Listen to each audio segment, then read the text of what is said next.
بسم الله الرحمن الرحيم. قل من يرزقكم من السماوات والأرض قل الله وإنا أو إياكم لعلى هدى أو في ضلال مبين. قل لا تسألون عما أجرمنا ولا نسأل عما تعملون. قل يجمع بيننا ربنا ثم يفتح بيننا بالحق وهو الفتاح العليم.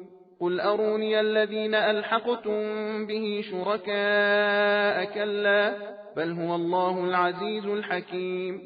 وما أرسلناك إلا كافة للناس بشيرا ونذيرا ولكن أكثر الناس لا يعلمون.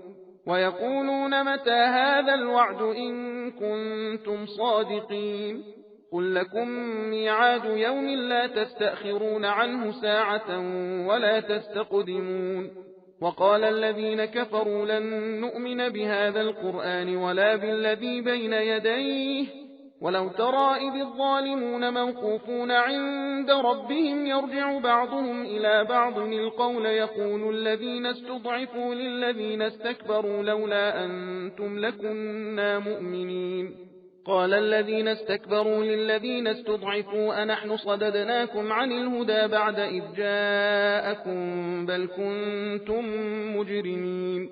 وقال الذين استضعفوا للذين استكبروا بل مكر الليل والنهار إذ تأمروننا أن نكفر بالله ونجعل له أندادا وأسروا الندامة لما رأوا العذاب وجعلنا الأغلال في أعناق الذين كفروا هل يجزون إلا ما كانوا يعملون.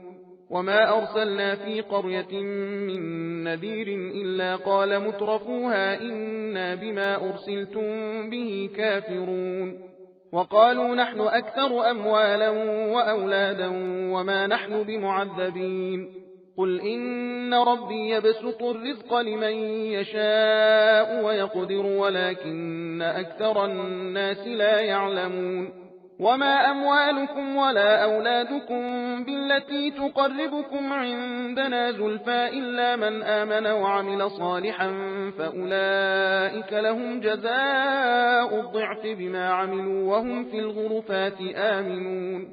والذين يسعون في آياتنا معاجزين أولئك في العذاب محضرون. قل إن ربي يبسط الرزق لمن يشاء من عباده ويقدر له وما أنفقتم من شيء فهو يخلفه وهو خير الرازقين. ويوم يحشرهم جميعا ثم يقول للملائكة أهؤلاء إياكم كانوا يعبدون. सबील कुरान हिदायत का रास्ता।